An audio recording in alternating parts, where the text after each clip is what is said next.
Good evening, and let's start with today's sporting headlines. In cricket, Somerset have retained the Benson and Hedges Cup.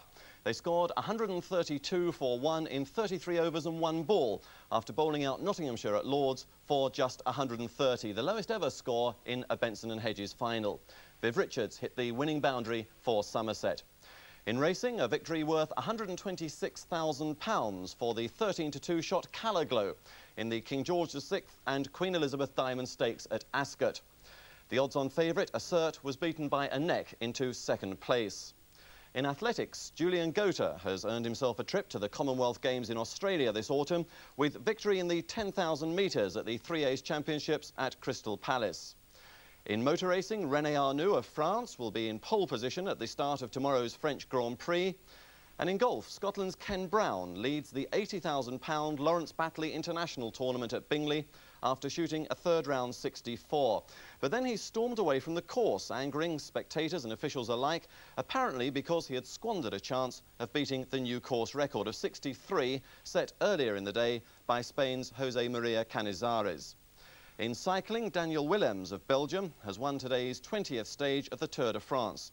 But Frenchman Bernard Hinault retains the overall lead of the Tour, which ends in Paris tomorrow. In tennis, Britain's Buster Mottram is through to the final of the Dutch Open in Hilversum. He beat Sweden's Henrik Sundström 6-2, 6-2 in the semi-finals. And now he meets Balázs Taroczi of Hungary for the men's title. In rugby union, the Five Nation touring side have been beaten by 35 points to 19 by the South African President's 15 in Johannesburg. England's Dusty Hare kicked 3 penalties and a conversion for the tourists.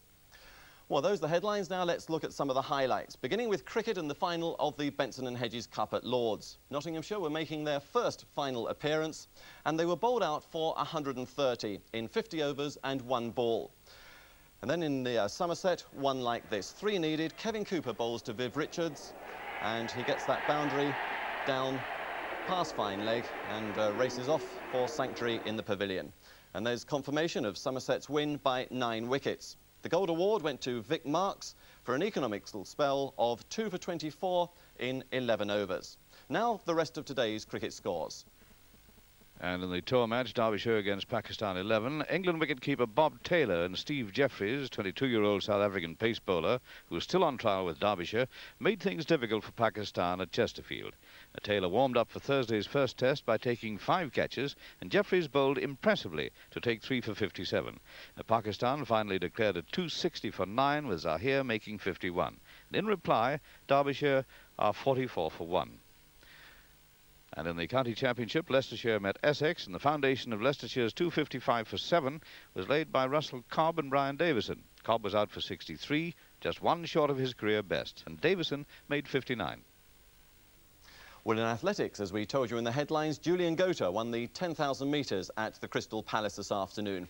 In the other finals, Cameron Sharp won the 100 metres in 10.3 seconds, and Mark Holtham the 110 metres hurdles in 13.88. In the 400 metres, old favourite David Jenkins is through to tomorrow's final after an impressive victory in the second of today's semi-finals. On now to motor racing, and the new breed of turbocharged Formula 1 cars will take the first 6 places on the grid for tomorrow's French Grand Prix at the Paul Ricard circuit near Marseille. In pole position, after lapping at over 137 miles an hour, is the Renault of René Arnoux with teammate Alain Prost alongside him. And the man who made them all cheer at Brands Hatch last weekend, Derek Warwick, has qualified his turbocharged Tolman Cougar in 14th place. And you can watch the action from the French Grand Prix in Sunday Grandstand on BBC2 tomorrow afternoon, and then the highlights on BBC1 at 11:50 tomorrow evening. Some soccer news. Gary Maybert, Bristol Rovers under-21 international, is expected to sign for Spurs next week for around £150,000. He said it's a wonderful opportunity. And Peter Barotta, the 30-year-old former Yugoslav international goalkeeper, released by Chelsea, may join Brentford. He lost his first-team place at Chelsea to teenager Steve Francis last season. And his training at Griffin Park after returning from the Rebel Tour of South Africa. Well, tomorrow afternoon, Sunday Grandstand on BBC2 at 1:55, John Player League Cricket, French Grand Prix, Athletics and the Royal International Horse Show from Wembley.